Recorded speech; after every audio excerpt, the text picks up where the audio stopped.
Welcome everyone, welcome to UPSC guarantee. और आज एक बहुत इंटरेस्टिंग टॉपिक हम डिस्कस करने वाले हैं इस वीडियो में। ठीक है। और let me tell you before starting the video that this topic is important for UPSC exam for your mains GS 3 paper. ठीक है। GS 3 in the subject science and technology, right. तो साइंस एंड टेक्नोलॉजी में हमें एक सब topic पढ़ने के लिए होता है जो होता है हमारा डिफेंस टेक्नोलॉजी। ओके। तो जो डिफेंस टेक्नोलॉजी का जो हमारा सब टॉपिक है साइंस एंड टेक पार्ट, जो हमारा सब्जेक्ट है उसके अंदर, तो उसमें हमको एक टेक्नोलॉजी पढ़नी होती है। ठीक है। अलग अलग टाइप्स की टेक्नोलॉजीज लाइक मिसाइल टेक्नोलॉजी हो गई, रडार एक्सेट्रा। सो आज जो हमारा टॉपिक है वो मिसाइल्स से रिलेटेड है और बहुत इंपॉर्टेंट टॉपिक है और करंट अफेयर्स में भी काफी न्यूज में रहता है। तो करंट के हिसाब से भी ये रिलेवेंट है और इसकी कुछ अलग एक्स्ट्रा यूनिक कैरेक्टरिस्टिक्स हैं जो हम वीडियो में आगे देखेंगे। क्यों जो टॉपिक है ब्रह्मोस मिसाइल का, वो इम्पोर्टेंट है from the perspective of UPSC. Why? Because it is a collaborative project. सबसे पहले बात याद रखनी कि ये इंडिया का प्रोजेक्ट है। ठीक है। इंडिया खुद जब कोई मिसाइल डेवलप कर रहा है और एक इंडिजिनस मिसाइल डेवलप कर रहा है, ठीक है, with the collaboration of Russia. ठीक है।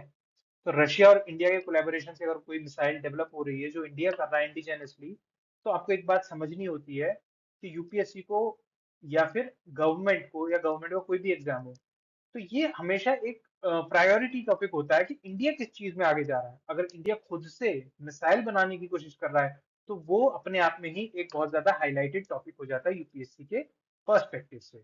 ठीक है। तो उसी के अंडर हम पढ़ेंगे ब्रह्मोस मिसाइल के बारे में कि क्या है ब्रह्मोस मिसाइल, राइट। तो चलिए फिर शुरू करते हैं। ठीक है। तो सबसे पहले देख लेते हैं कि ब्रह्मोस मिसाइल है क्या। तो एक चीज हमेशा याद रखना है, it is a supersonic cruise missile. तो इस पर्टिकुलर मिसाइल के दो कैरेक्टरिस्टिक्स जो हमारे बहुत इंपॉर्टेंट है, एक होता है सुपरसोनिक, एक होता है क्रूज। ठीक है। तो दोनों, इन ये दोनों कीवर्ड्स हैं, ये कीवर्ड्स हमेशा याद रखने हैं कि ब्रह्मोस में क्यों ये यूज होते हैं। ठीक है। आगे भी देखेंगे इनके बारे में। डेवलप्ड बाई इंडिया डीआरडीओ और रशिया डिफेंस ऑर्गेनाइजेशन। ठीक है। दोनों इंडिया और रशिया की जो डिफेंस ऑर्गेनाइजेशन है उन्होंने ये को डेवलप किया है। ठीक है। और इसका जो नेम है BrahMos, it comes from BRAS from Brahmaputra river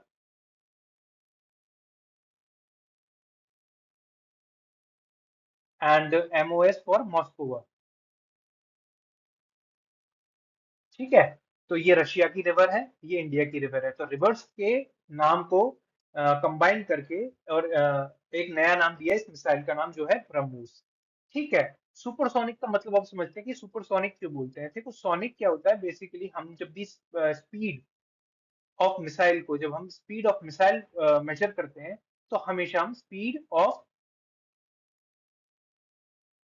sound के साथ कंपेयर करते हैं। ठीक है। स्पीड ऑफ साउंड के साथ कंपेयर करते हैं। तो सोनिक का मतलब होता है, sonic is related with sound. ठीक है। तो अगर साउंड की स्पीड है तो साउंड की स्पीड को एक स्टैंडर्ड माना जाता है जिसको माना जाता है 1 मैक। ठीक है। मैक एक यूनिट होती है, ठीक है, स्पीड ऑफ साउंड को मेजर करने की। तो Mach is the standard unit by which we compare the speed of our missiles. तो if the speed of a missile is more than this speed of sound, then it is called as supersonic speed. अगर एक speed की जो sound की जो speed है, अगर उससे कम स्पीड पे मिसाइल जाएगी तो हम उसको बोलते हैं सबसोनिक। ठीक है।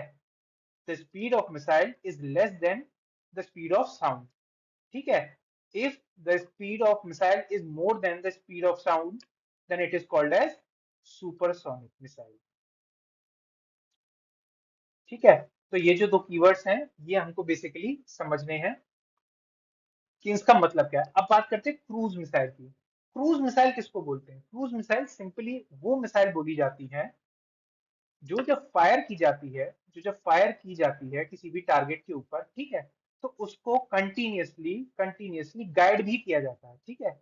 उसमें कंटिन्यूअस गाइडेंस होती है, वो आपके कंट्रोल में होती है, आप उसको गाइड करते हो और वो क्या करती है, जो अर्थ अर्थ की जो सरफेस है ना उसके बहुत ज्यादा ऊपर नहीं जाती। समझ गए?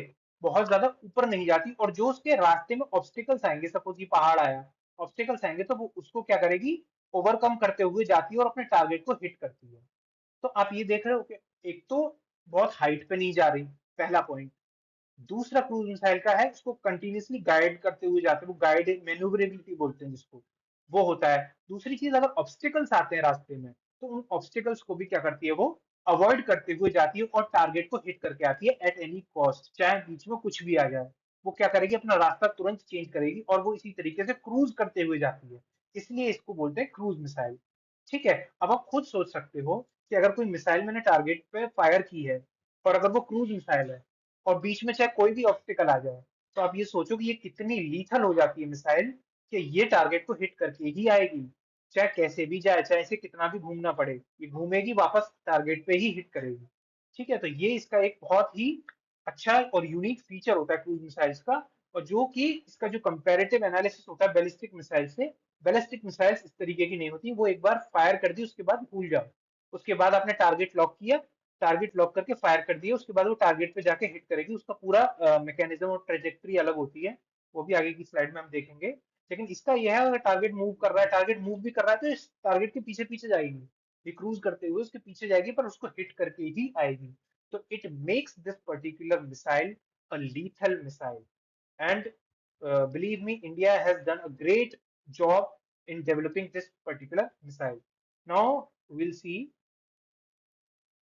Next the key characteristics of BrahMos. See, सबसे पहले स्पीड की ही बात होती है, अगर मिसाइल के बारे में हम बात करते हैं, स्पीड की बात होती है, तो मैंने कहा था कि स्पीड जो है, किसकी, साउंड की स्पीड से हम इसकी स्पीड को कंपेयर करते हैं। ठीक है, तो मैंने बोला अगर इसको हम बोलते हैं सुपरसोनिक, ठीक है, तो सुपरसोनिक, तो इतना तो इस वर्ड से क्लियर हो रहा है कि इसकी जो स्पीड है क्या है, more than the speed of sound, more than the speed of sound, speed of sound से ज्यादा रहेगी। तो मैंने आपको बताया कि speed of sound is equals to 1 Mac.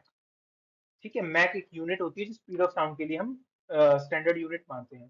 तो अगर ब्रह्मोस का हम देखें, तो speed up to 3 Mach, obviously 1 Mach से ज्यादा है, 3 मैक तक ये जाती है, और इसके फर्दर वेरिएंट्स डेवलप हो रहे हैं जो इसकी स्पीड को और इंक्रीज करेंगे up to 5 Machs, 6 Machs, 7 Machs. ठीक है, तो इस तरीके भी वेरिएंट्स इसके डेवलप हो रहे हैं। ठीक है, अगर हम इसकी बात करें, रेंज की बात की, कितनी दूर तक मारती है, तो इनिशियल इसकी 290 से 450 किलोमीटर की रेंज है, और इसके भी वेरिएंट्स डेवलप हो रहे हैं, नए वर्जन जो उसको 800 किलोमीटर, आप सोच रहे हो 800 किलोमीटर बहुत ज्यादा होता है, और बहुत अच्छा भी होता है ऐसे कंट्रीज में जिनको, अगर लॉन्ग रेंज की अगर आप बात करें कि लॉन्ग रेंज की अगर आपके पास मिसाइल्स हैं, और वो भी आपके पास क्रूज मिसाइल है जो कि टारगेट को हिट करके ही आएगी, समझ रहे हो, जो कि एक लीथल वेपन है और काफी दूर तक मार सकती है, तो आपके लिए, आपको अपने आप से, अपने कंट्री को एक तरीके से क्या मिलेगा, उसकी जो एनिमी कंट्रीज है उससे प्रोटेक्शन भी मिलता है, एक ये डेटरेंट का काम करती है किसी भी कंट्री के लिए। डेफिनेटली वॉरहेड, कन्वेंशनल वॉरहेड हम इसके ऊपर यूज करते हैं, जो जाके ब्लास्ट करता है अल्टीमेटली, जो डिस्ट्रक्शन एंड डैमेज पहुंचाएगा। ठीक है, और लॉन्चिंग प्लेटफॉर्म, हाँ ये भी एक बहुत इंपॉर्टेंट फीचर है, देखो कितनी अच्छी मिसाइल इंडिया ने बनाई है, ये देखना है।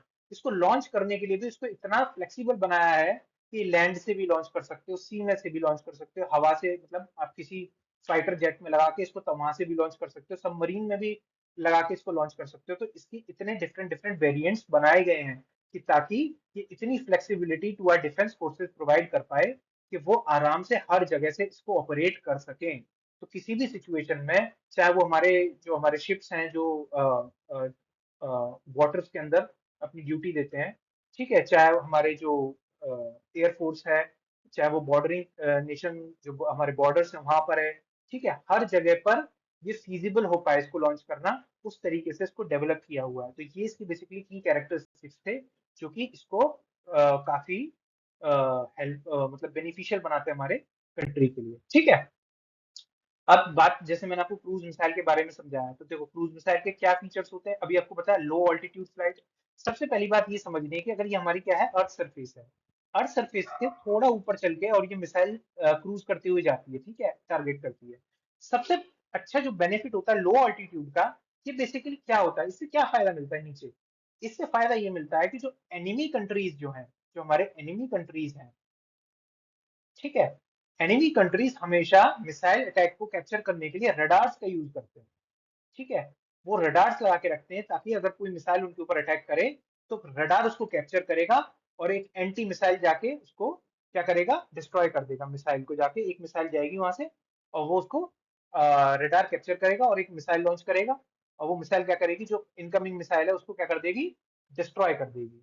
ठीक है, लेकिन लेकिन ये जो रडार्स होते हैं ना, ये ज्यादा एफिशिएंट होते हैं किसमें, जब बहुत हाइट से मिसाइल आए, समझ रहे हो।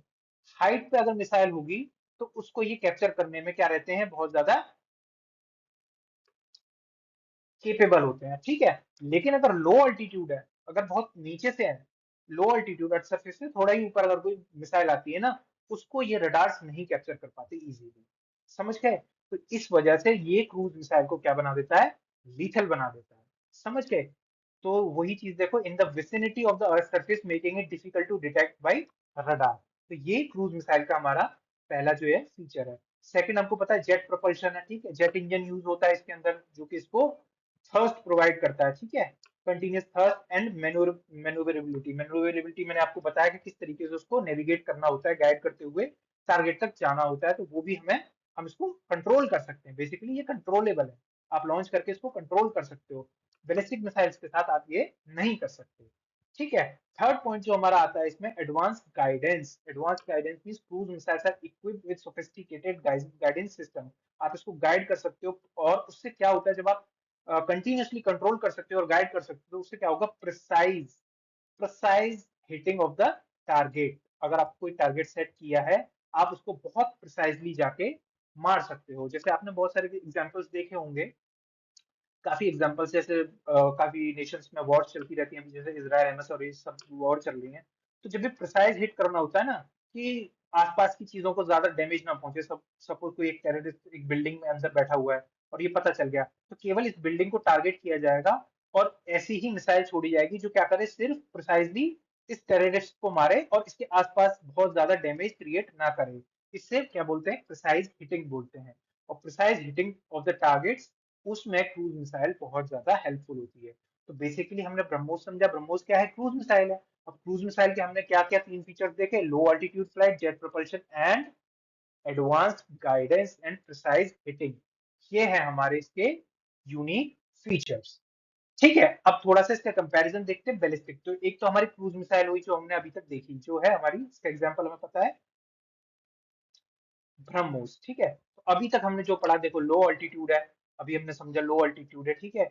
गाइडेंस फॉर मैन्यूवरेबिलिटी, मैन्यूवरेबिलिटी भी होती है इसमें, ठीक है। It is design for precision strikes on specific targets utilising advance guidance system to ensure accuracy। ये है इसकी characteristics. Now comparing it with the different type of missile that is called as ballistic missile. अब ballistic missile क्या है, सबसे पहले इसका example देखते हैं। जैसे हमारे पास क्या है, अग्नि 5, ठीक है, जो हमारी अग्नि मिसाइल है, ये क्या है हमारी, ये एग्जांपल है किसका, बैलिस्टिक मिसाइल का। बैलिस्टिक मिसाइल बेसिकली होती क्या है, बैलिस्टिक मिसाइल ये होती है फ्लाइट एंड फॉरगेट, ठीक है। आपने मिसाइल को लॉन्च किया, ठीक है, आपने मिसाइल को लॉन्च किया, आपने कोई टारगेट लॉक कर दिया उसमें कि यहाँ हिट करना है।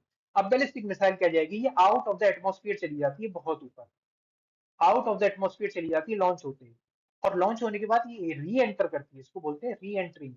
मैं एक वीडियो अलग से बैलिस्टिक पे बनाऊंगा, उसकी पूरी ट्रेजेक्टरी और उसका पूरा मैकेनिज्म समझाऊंगा, अभी शॉर्ट में बता देता हूँ आपको, comparing it with cruise missile.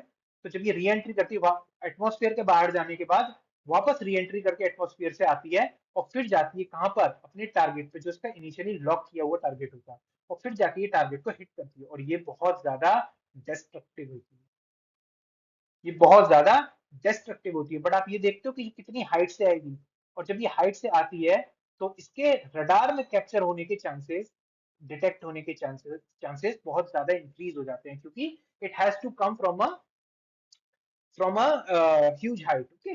तो बहुत हाइट से नीचे आना होता है, क्योंकि एटमॉस्फेयर के बाहर जाती है, तो वहां से जब ये री एंट्री करती है, तब ये टारगेट को हिट करती है, तो ये जो है रडार में आने के इसके चांसेस बढ़ जाते हैं, लेकिन ये डिस्ट्रक्टिव बहुत ज्यादा होती है। तो उसका एग्जाम्पल हमें पता है अग्नि, ठीक है। तो आप देख रहे हो इसकी जो ट्रेजेक्टरी है, ये कितना बड़ा आर्क बना रही है, ये पूरा मान लो यहाँ तक हमारा एटमॉस्फेयर के बाहर जाती है, स्पेस से जाके वापस से आती है, समझ रहे हो आप, पूरा एटमॉस्फेयर को क्रॉस करते हुए ऊपर से जाती है, ठीक है। तो बैलिस्टिक मिसाइल हाई, अब इसकी कैरेक्टरिस्टिक देखो, हाई आर्क ट्रेजेक्टरी, अभी तो समझ में आ गया होगा आपको कि हाई आर्क ट्रेजेक्टरी बनाती है, ठीक है। Mostly going outside the atmosphere, relying on initial guidance and gravity. अब क्या होगा, बेसिकली जब ये आउटसाइड द एटमॉस्फेयर जाएगी, अब ये री एंट्री करेगी वापस से, अब क्या होगा, एक तो इसका फोर्स है, ऊपर से ग्रेविटी भी इसके ऊपर काफी अच्छा वर्क करती है, ठीक है। अच्छा, इसका एक और वो है, अच्छा, इसकी एक यूनिक कैरेक्टरिस्टिक ये है कि आप इसको कंट्रोल नहीं कर सकते। आपने इसको फायर कर दिया, then you have to forget it, okay, fire and forget. उसके बाद आप इसको कुछ ना इसका चेंज कर सकते लोकेशन, ना इसका टारगेट चेंज कर सकते। ये एक बार लॉन्च कर दी तो ये हिट करेगी ही करेगी टारगेट पे जहां भी आपने इसको लॉक किया है। तो इस पर कंट्रोल बहुत ज्यादा नहीं होता लॉन्चर का, ठीक है। It is typically use for long range, definitely इसकी रेंज काफी ज्यादा होती है, तो आप समझ रहे हो एटमॉस्फेयर के ऊपर चली गई, एटमॉस्फेयर के ऊपर चली गई तो डेफिनेटली ये री एंट्री करके कहीं भी कितनी भी दूर तक ये जा सकती है। तो इसके वेरिएंट्स आते हैं 5000 किलोमीटर तक की बड़े आराम से मार लेती है, ठीक है, जो कि क्रूज मिसाइल के लिए पॉसिबल नहीं होता, क्योंकि वो बहुत ज्यादा रेंज हाई हो जाती है फिर उसके लिए, ठीक है। लार्ज एरिया डिस्ट्रक्शन ये कर सकती है, ठीक है, फास्टर स्पीड से, इसकी स्पीड भी बहुत ज्यादा होती है। री एंट्री फेज में आपको बताया मैंने, जब री एंटर करती है तो क्योंकि इसकी इतनी स्पीड होती है इंजन की और ऊपर से ग्रेविटी भी इसके ऊपर काम करती है, इसकी स्पीड बहुत ज्यादा होती है, डिस्ट्रक्शन बहुत हैवी होता है, लार्जर एरिया को इम्पैक्ट करती है, बट कंट्रोल इसको आप नहीं कर सकते after firing this particular missile, ठीक है। तो मुझे लगता है कि ये चीज जो दोनों का कंपैरिजन है काफी हद तक आपको समझ में आ गया होगा, राइट। तो अब देखते हैं कुछ एग्जांपल्स, देखते हैं कि हमने जैसे इंडिया का एग्जांपल देखा कि इंडिया के पास कौन सी क्रूज मिसाइल है, हम ब्रह्मोस की बात कर रहे थे ना, तो इंडिया के पास क्या है, ब्रह्मोस क्रूज मिसाइल है, ठीक है, क्योंकि इंडिया और रशिया के कोलैबोरेशन से बनी है। उसके अलावा हम बात करें अदर एग्जांपल्स जो अलग अलग कंट्रीज के पास क्रूज मिसाइल्स हैं, तो टोमाहॉक यूएसए के पास है, ठीक है, जिसकी रेंज अप्रोक्सीमेटली 2500 किलोमीटर है, ठीक है। उसके अलावा कैलिबर है, कैलिबर रशिया की ही एक सबसोनिक क्या है, क्रूज मिसाइल है, ठीक है, ये भी टोमाहॉक भी सबसोनिक है। तो आप ये देख रहे हो कि ब्रह्मोस कितनी बेटर है, ये सुपरसोनिक है। अभी आपको बताया था ना मैंने, सबसोनिक क्या है, less than speed of sound, और ये क्या है, सुपरसोनिक है, देख रहे हो। तो ये इन दोनों से ज्यादा स्पीड में जाएगी, ठीक है, ये देखो फोटो लगा हुआ है ना कितना बढ़िया, ये है हमारी ब्रह्मोस मिसाइल, ठीक है। उसके बाद थर्ड एग्जांपल हमारा आता है स्कैल्प, जो फ्रांस और यूके के कोलैबोरेशन से बनी है, ठीक है। और फोर्थ तो हमारा एग्जांपल है ये India Russia collaboration, that is BrahMos. तो ये कुछ अलग एग्जांपल्स थे क्रूज मिसाइल्स के, ठीक है। नाउ ठीक है, अब ये देख लेते हैं कुछ वेरिएंट्स है, जैसे एयर वेरिएंट है, ब्रह्मोस का एयर वेरिएंट है, जो कि हमें किससे, फाइटर जेट से हम आराम से लॉन्च कर सकते हैं, जिसके लिए जो फीजिबल हमारा फाइटर जेट है सुखोई 30, ठीक है। तो सुखोई 30 है हमारे पास, जो इंडियन आर्म फोर्सेस के पास है, ठीक है, इंडियन एयरफोर्स के पास है, उससे ये बड़े आराम से ब्रह्मोस को लॉन्च कर सकता है, ठीक है। एक नेक्स्ट जनरेशन इसका वेरिएंट है, ठीक है, ये स्मॉलर और लाइटर वर्जन है इसका, एंड ब्रह्मोस 2 है। अब हम क्या बना रहे हैं, अभी जो हमारा जो काम चल रहा है ना, वो किसके ऊपर चल रहा है, ब्रह्मोस 1 तो ऑलरेडी बन चुकी है, ब्रह्मोस 2 के ऊपर चल रहा है, जो हमने कहा कि 3 मैक तक हमारी जो ब्रह्मोस 1 की स्पीड थी, 3 मैक तक, जिसको हम सुपरसोनिक बोलते हैं। अब हम इसी का एक एडवांस वर्जन बना रहे हैं, जो क्या होगा, हाइपरसोनिक, जो क्या होगा हाइपरसोनिक, मतलब 5 मैक से भी ज्यादा इसकी स्पीड होगी, समझ रहे हो, 5 to 7 मैक स्पीड होती है, तो वो सुपरसोनिक से भी क्या हो जाता है, फास्टर हो जाता है, उसको हम बोलते हैं उस वेरिएंट को हाइपरसोनिक वेरिएंट, जो हम डेवलप कर रहे हैं किसके लिए, फॉर ब्रह्मोस 2, जो हमारा इसका ब्रह्मोस का सेकंड जो वेरिएंट आ रहा है, वो बहुत जल्दी आएगा ये, और ये और ज्यादा इंडिया के पास क्या करेगा, अच्छी डिफेंस कैपेबिलिटीज डेवलप करेगा, ठीक है। तो इससे बहुत बढ़िया बात है, अगर इंडिजिनस हम इतनी अच्छी और इतनी डेंजरस मिसाइल्स बना पा रहे हैं। और आप याद रखना कि comparing all the countries of the world, ठीक है, सारे कंट्रीज को कंपेयर करना, तो जो स्पीड है ना, जो स्पीड है वो हमारी ब्रह्मोस की ही सबसे ज्यादा है क्रूज मिसाइल्स में, ये बात याद रखना, क्रूज मिसाइल में फास्टेस्ट स्पीड किसकी है, ब्रह्मोस की, ठीक है। अब इसकी देख लेते हैं कि इसकी स्ट्रेटेजिक इंपॉर्टेंस क्या है, डेफिनेटली आपको डिफेंसिव एज प्रोवाइड करेगा ये, तो इसका पहला पॉइंट है, ठीक है। सिग्निफिकेंटली क्या करेगा, स्ट्रेंथन करेगा Indian maritime forces coastal defence capabilities को, ठीक है। दूसरा एक्सपोर्ट पोटेंशियल, ठीक है। एक्सपोर्ट पोटेंशियल क्यों, क्योंकि देखो आप देखते हो हम लोग सुखोई हमने खरीदा रशिया से, ठीक है, हमने अपना फ्रांस से जो अपना फाइटर जेट इंपोर्ट किए 5 मंगाए थे ना, क्या नाम था उसका, अरे जो 10 ने बनाए थे, I am just forgetting that name, जो 5 हमने एयर फाइटर जेट्स इंपोर्ट किए थे उससे, फ्रांस से, ठीक है। तो आपने ये चीज देखी ना कि हम अलग अलग कंट्रीज से क्या करते हैं, अलग अलग चीजें इंपोर्ट करते हैं, डिफेंस वेपन्स और हमारे इक्विपमेंट्स। तो उसी तरीके से अगर हम अपनी इतनी अच्छी हाई क्वालिटी की, अगर हम अपनी मिसाइल्स या अदर इक्विपमेंट्स या वेपन्स बना पाते हैं, तो हम भी तो एक्सपोर्ट करेंगे। और आपको पता है डिफेंस का जो ये जो इकोनॉमी है, ये बहुत बड़ी होती है, एक एक शिप, एक एक मिसाइल, एक एक इक्विपमेंट बहुत महंगा होता है। तो अगर हम ये कैपेबिलिटी अपने कंट्री में डेवलप करेंगे तो हम दूसरे कंट्रीज को भी क्या करेंगे, सेल करेंगे तो एक्सपोर्ट होगा तो क्या होगा, हमारी इंडिया जो है, हमारी इकोनॉमी बूस्ट होगी तो क्या होगा, India will be a rich nation, ठीक है। तो उतना ही पैसा आएगा। तो और ये कैसे पता है, मैंने इसका एग्जांपल दिया कि फिलीपींस जो है, अब इंडिया का क्या हुआ, फिलीपींस के साथ में ये सबसे पहला कंट्री है जिसने ये इंटरेस्ट शो किया, किसके लिए, कि ये हमारी ब्रह्मोस मिसाइल को खरीदना चाहता है, ठीक है। अब होगा क्या कि हम जब फिलीपींस को ब्रह्मोस मिसाइल बेचते हैं तो उससे होता क्या है, आपको पता है फिलीपींस क्या साउथ ईस्ट एशियन कंट्री है, ठीक है, साउथ ईस्ट एशियन कंट्री है, और आपको पता है वहाँ पे साउथ ईस्ट एशियन कंट्री है, साउथ चाइना सी है, ठीक है। और आपको पता है साउथ चाइना सी में आपको पता है सबसे ज्यादा डोमिनेंस किसका है, चाइना का। तो अगर हम इतनी पावरफुल वेपन्स को अगर हम ऐसे नेशंस को बेचते हैं, फिलीपींस, वियतनाम, इंडोनेशिया, तो डेफिनेटली ये क्या करेगा, चाइना को एक तरीके से काउंटर करने का भी मतलब हम काउंटर नहीं कर रहे हैं, लेकिन हम किसी को केपेबल बना रहे हैं to counter that in a particular region. तो क्या होगा, एक मल्टीपोलर वर्ल्ड क्रिएट होगा, ठीक है। और उससे क्या होगा, एक बैलेंस ऑफ पावर भी बनेगा। तो हमारे पास पैसा भी आ रहा है, हम बैलेंस ऑफ पावर मेंटेन करने के लिए भी काम कर रहे हैं, और साउथ एशियन रीजन को भी स्टेबल करने के लिए काम करेंगे। तो उस तरीके से भी क्या होगा, ये बहुत ज्यादा हेल्पफुल रहेगा रीजन वाइज भी, ठीक है। तो उसी से रिलेटेड पॉइंट है, अगर रीजन रहेगा तो जियो पॉलिटिकल सिग्निफिकेंस भी इसका बहुत ज्यादा इंडो पैसिफिक रीजन में। देखा, ये सारे इंडो पैसिफिक रीजन की ही कंट्रीज है। तो वो रीजन में भी क्या होगा, एक इंडिया का एक उसकी जो इम्पोर्टेंस है वो भी इंक्रीज होगी, ठीक है। लोग इंडिया को भी उस नजरिए से देखेंगे कि हाँ, एक कंट्री है जो एक डेवलप नेशन बनने की राह पर है, और it is also providing you weapons and then other countries neighboring India and all the countries in Southeast Asia. So they'll look forward to work with India and to be aligned with policies of India in different aspects. ठीक है, चाहे वो economy हो, चाहे वो strategic कोई भी हो, चाहे वो साइंस टेक हो, कल्चरल हो, हर एस्पेक्ट पे क्या होता है, जब आप एक स्ट्रॉन्ग लीडर बनते हो ना, तो आपके आसपास के नेशंस आपके साथ में कोलैबोरेट करते हैं। यूएसए सुपर पावर है, तो उसके आसपास के जितने भी कंट्रीज हैं, चाहे वो नेटो नेशंस को ले लो, अब देखो ना, तो वो दे स्टैंड टुगेदर, कोई इशू होता है तो साथ में खड़े होते हैं, ठीक है। तो अगर आप बहुत पावरफुल बनेंगे तो आपके साथ के जो भी नेबरिंग नेशंस हैं, वो भी क्या होंगे, आपके साथ हमेशा खड़े रहेंगे, आपकी पॉलिसीज को सपोर्ट करेंगे। तो एक तरीके से क्या होता है, आपका वॉइस की जो वैल्यू होती है वो इंक्रीज होती है इस तरीके से। तो ये हमारे लिए जियोपॉलिटिकल स्ट्रेटेजिक इंपॉर्टेंस रखता है इंडो पैसिफिक रीजन में। और इंडिया की जो डिफेंस डिप्लोमेसी है उसको भी ये क्या करेगा, बूस्ट करेगा, स्ट्रेंथन करेगा। जब हम फिलीपींस को अपनी मिसाइल बेचेंगे तो डेफिनेटली फिलीपींस के साथ क्या होंगे, हमारे नेशन, हमारे जो कंट्री के क्या है, रिलेशन बहुत अच्छे डेवलप होंगे, स्ट्रांग होंगे। जब हमारे फिलीपींस के साथ में रिलेशन अच्छे बनेंगे तो डेफिनेटली, क्योंकि हमें पता है साउथ ईस्ट एशिया में और साउथ चाइना सी के आसपास में कौन है, चाइना है, एक डोमिनेटिंग पावर है। तो अगर वहां का एक कंट्री जो कि फिलीपींस है, अगर उसके साथ हमारे रिलेशन अच्छे होंगे, तो अल्टीमेटली क्या होगा कि हमारी इंपॉर्टेंस और हमारा जो एक डोमिनेंस है उस पर्टिकुलर रीजन में, उसको भी इंक्रीज करने का काम करेगा, जिसको हम बोलते हैं डिफेंस डिप्लोमेसी, ठीक है। क्योंकि हम डिफेंस जो इक्विपमेंट्स हैं, जो वेपन्स हैं, वो हम एक्सपोर्ट कर रहे हैं दूसरे कंट्रीज को, और उनको भी क्या कर रहे हैं, एक तरीके से पावरफुल बना रहे हैं। हम फिलीपींस को क्या कर रहे हैं, पावरफुल बना रहे हैं, ठीक है। तो अगर उसको भी पावर हम प्रोवाइड करेंगे तो उसको भी, वो भी हमारी तरफ ही इंक्लाइंड रहेगा हर तरफ से, ठीक है।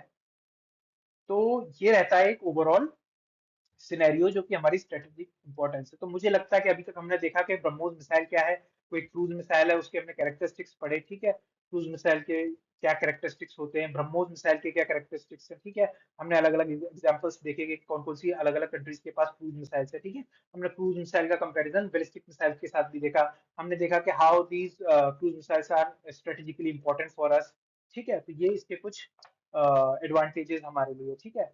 तो ये थी बेसिकली आज की हमारी क्लास। मैंने कोशिश करी कि आप लोगों को इस बारे में ज्यादा से ज्यादा बताया जाए। इम्पोर्टेंट क्लास है, और क्योंकि ये करंट अफेयर्स में भी रही है कुछ दिनों से न्यूज में, तो मुझे लगा कि इसके ऊपर एक वीडियो आपको बना के बताई जाए। अब तो लास्टली आपको एक चीज करनी है, बस ये आपके लिए कुछ प्रैक्टिस क्वेश्चंस मैंने दिए हैं, जिस तरीके के क्वेश्चंस आ सकते हैं।